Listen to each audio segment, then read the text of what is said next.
Hello, my name is Ellen Van Meter and I am a program manager with San Antonio Youth Literacy, one of the 3 nonprofits collaborating to make the Super Summer Readers program a success. In this training video, I will introduce you to the goals of the program and give you the tools you need to support growing readers in your role as a reading sidekick. Think back to your childhood memories of summer break. Did you participate in a summer reading program at a local public library? Have bedtime stories with a parent or guardian? Read in the back of the car during a road trip? These type of informal reading opportunities are essential for maintaining reading skill during the summer months off from school. However, many children, particularly those from low socioeconomic households, do not have the same access to reading material and support. As a reading sidekick, you will play an essential role in making sure the children participating in the Super Summer Readers program have access to engaging literacy experiences in the summer. The goal for the program is to help children grow in reading skill, motivation, and confidence by reading 30 minutes a day, 3 days a week, logging at least 300 pages, and participating in additional literacy activities. The hour reading block will be divided into 2 sections, 30 minutes of pair reading with reading sidekicks, and 30 minutes of a literacy-related activity facilitated by the reading specialist. This training will focus on the first 30 minutes in which you will be working with a pair of students. The second 30 minutes will be led by a center staff member. At the beginning of the session, the children will select their books for the day and sit with their partner. You, the reading sidekick, will sit with an assigned pair. During the next 20 to 25 minutes, you will read together. If needed, you may be asked to rotate between pairs, but you will not work with more than 2 students at a time. In the last 5 minutes of the session, you will help the children fill out their reading logs and return their materials to the designated storage place. Now let's take a closer look at the components of supporting developing readers. As children work to become skilled readers, they must develop their reading accuracy, fluency, and comprehension. Accuracy involves reading words as they are written in the text. This includes recognizing common words, breaking down unfamiliar words, and using context clues. Fluency is the ability to read with the appropriate pace, intonation, and phrasing. Comprehension is the ultimate goal for all reading, where the reader understands both the literal and implied meanings in the text read. In the following slides, I will give you examples of how to work on each of these components with your assigned children. We can help children become more accurate readers by helping them to break down unfamiliar words.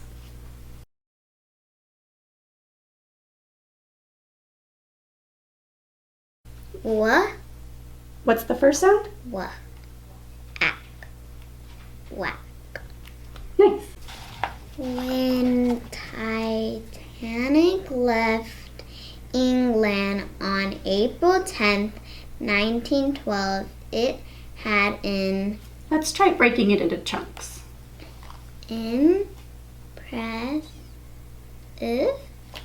impressive list of passengers. Very good. Helping them to use context to figure out unfamiliar words.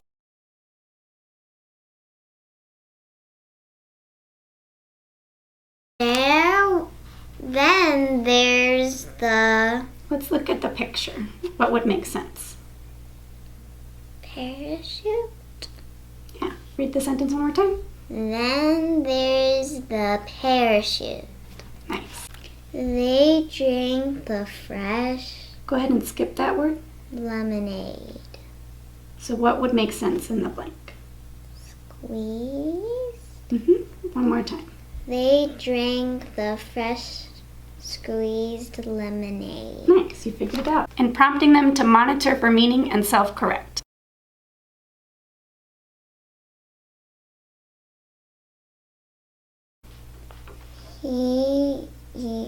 He's also big on gymnastics. He makes you walk the beam. The beam? Does that make sense? Let's try it again, thinking about what would make sense there. beam. The beam, right? We can help students improve their fluency by rereading a book or sections of a book.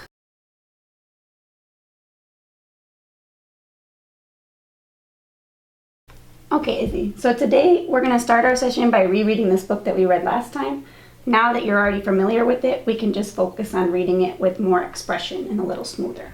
Sound good? Mm-hmm. By echo reading, which is where you read the section first, and then you have the child read the same section back to you, imitating your phrasing and expression.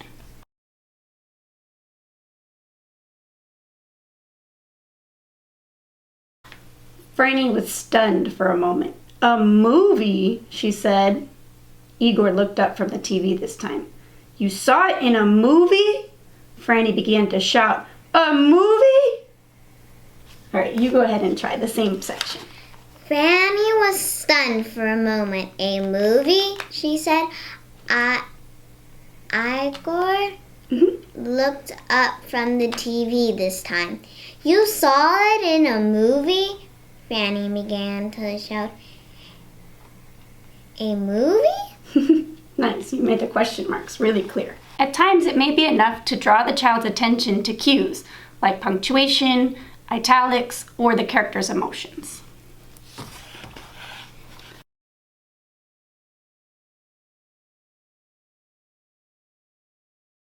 Alrighty, Izzy, what's this at the end of the sentence? Punctuation? Yeah, what kind of punctuation is that? It's an exclamation point. Yeah, so what do you do if you see an exclamation point? You start like kind of a little bit yelling. It might be yelling or a lot of expression, right? So let's go ahead and read this as if it was an exclamation point. They could be having more fun than they have with us. Very nice. We can help children better comprehend what they read by previewing the book before starting, talking about the title, looking at some of the illustrations, and making predictions about what's going to come.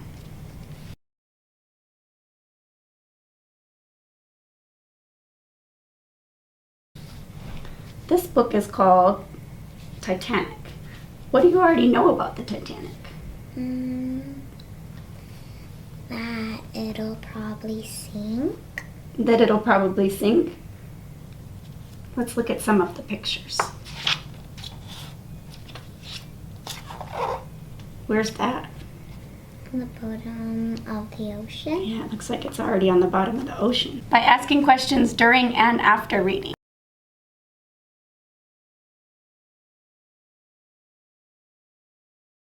Could be a real pest sometimes, and Franny's upcoming project was going to be so dangerous that she just could not risk Igor messing things up. Franny knew that there were people who handled pests every day. Pests like scorpions, termites, and the very worst of all, her brother. So what's Franny's problem? That Igor's probably is going to mess up the project, and she doesn't want that to happen. And by giving kid-friendly definitions for new vocabulary.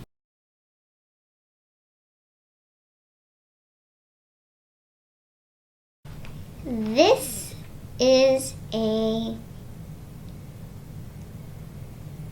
fantastically unbelievable voyage I'm going on. But it's no pleasure cruise in there. So the word voyage means like a really long trip or a journey that you would go on. Like the Titanic went on a voyage across the sea. Each child will have a folder containing their reading log. The information at the top should already be filled out. For each session, you will fill out the part here, right above each session log, and then you will assist the child in filling out their section.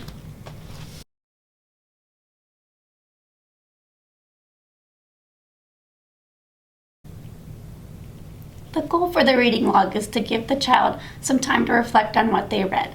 It's okay for there to be some grammatical errors or some spelling errors, just as long as they're recording what they read about. A secondary purpose is so that we have a record of all the reading that they've accomplished during this summer.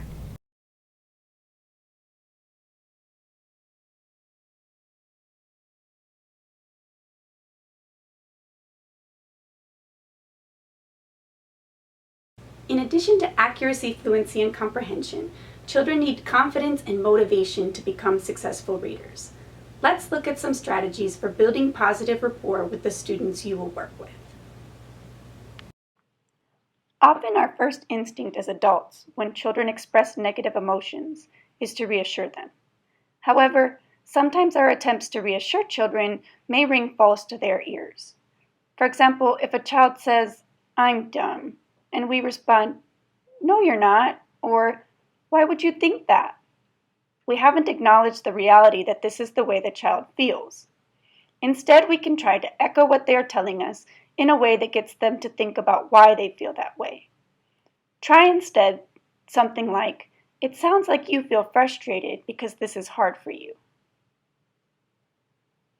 One way to encourage children and help ease those feelings of frustration is to use specific praise. Specific praise is descriptive. It shows the child what they are doing right. Like, "Great job, you broke that word into parts and figured it out." Or, "I like the way you went back and caught that. It says hits, not hots." Finally, children will relate to you and to the reading more if you take opportunities to connect the reading with their interests and experiences. Encourage them to share their thoughts as you read together. This will not only help them be more engaged with the task at hand, it will also boost their comprehension as they make links with the reading material. Sometimes struggling readers will use off-task behaviors to avoid reading as much as possible. Here are a few suggestions to help redirect children so that they can focus. A first step is making sure you have given clear directions, so that children know what they should be doing, not just what they should not be doing. This might look like, "Read this section to me in a quiet voice so we don't interrupt the groups around us," or "Walk over to your book bag and return your book log." It's also important to focus on the positive and redirect unwanted behaviors. A child may be pushing boundaries just to get a little extra attention. If you give them attention for the good things, this is less likely to persist. An example would be, "It's great that you have your book out ready to go. Now let's focus on reading instead of talking to our partner." A final strategy is to help students to problem solve any challenges that arise. Do they have too much energy? Could they maybe tap their foot as they read, or take a quick jumping jack break? Feel free to get creative and find a solution that works for both of you. If there's ever a behavior issue that is persistent or severe, let program staff know so that they can help you work to meet the child's needs.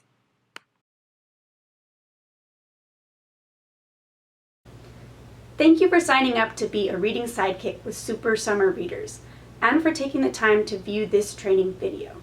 If you have any questions, or if any issues arise during your volunteer sessions, please seek out any of the program staff.